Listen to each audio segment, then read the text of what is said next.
Hello. Yes, it's week 15. I don't know how we got to here.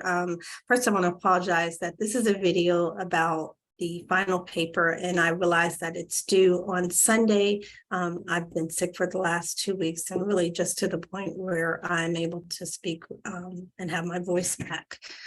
So I apologize.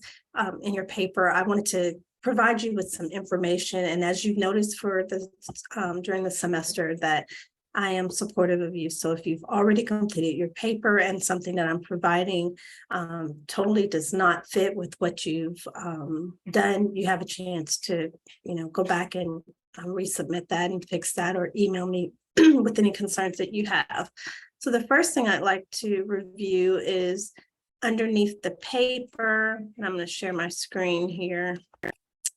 Underneath the paper, I talk here about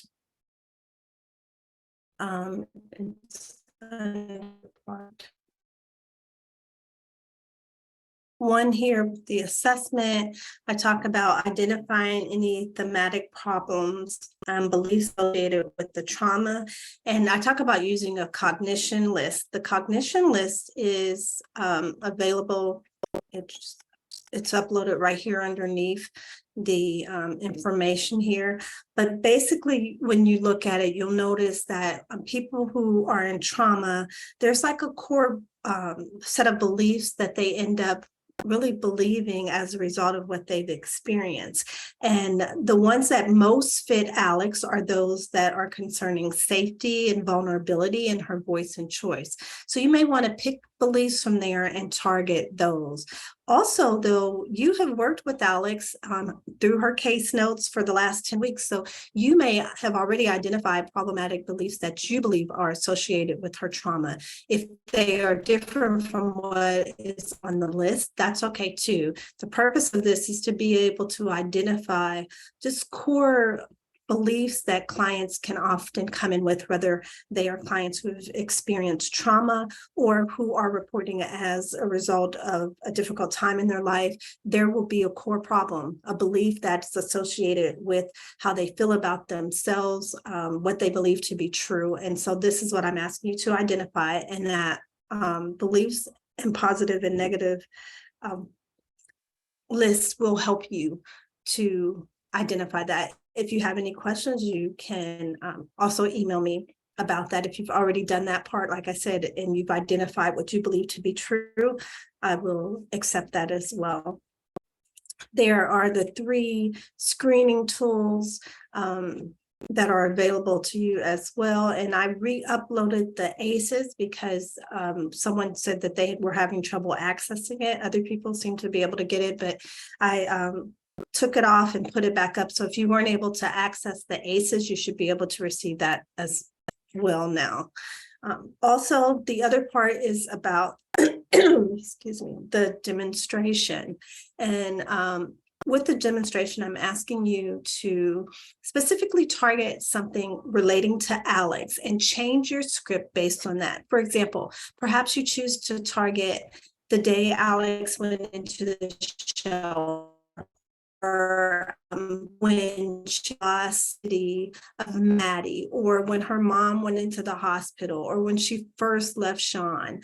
Something specific that, as your client, if she were coming to you following that event, how might you use these interventions that you walked through for the last 10 weeks? You've been doing them as scripts with your accountability buddy, but if you really had a client, and we're saying that Alex is your client, how would you adapt that so that it's not just a script that you read, but that it's related specifically to Alex's experience? For example, say for instance, Maddie or Alex came in after she lost Maddie. What might she have been feeling during that time? What might you target? Which intervention would you do? If you did letting go or awareness of positive and negative emotions, what emotions might she really be experiencing? So you want to target that.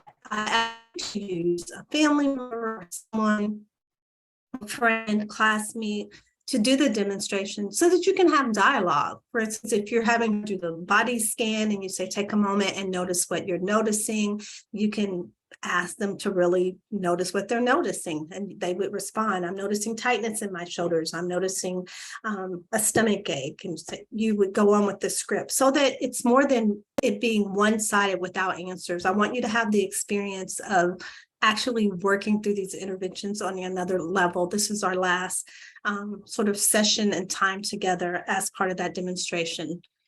In addition, you may want to brief the person on what you're targeting so that their responses might be semi-related to what you're saying, but you're not going to be graded on their response.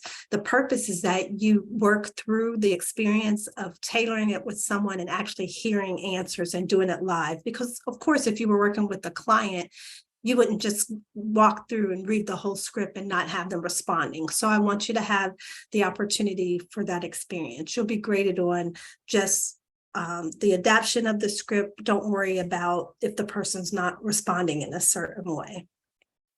Basically, excuse me, that's the demonstration. If you have already done it and it's different than what I'm asking, you're able to resubmit it or to email me with your concerns about that. I have been through the whole course. I will support where you are in your learning. I realize that I'm giving this to you a week before, and some of you have started your papers before that time. But again, I'm sorry, I wasn't able to give it because I was not well. So thank you for your time. If you have any questions, you can email me, and I wish you a wonderful Christmas and an even better New Year.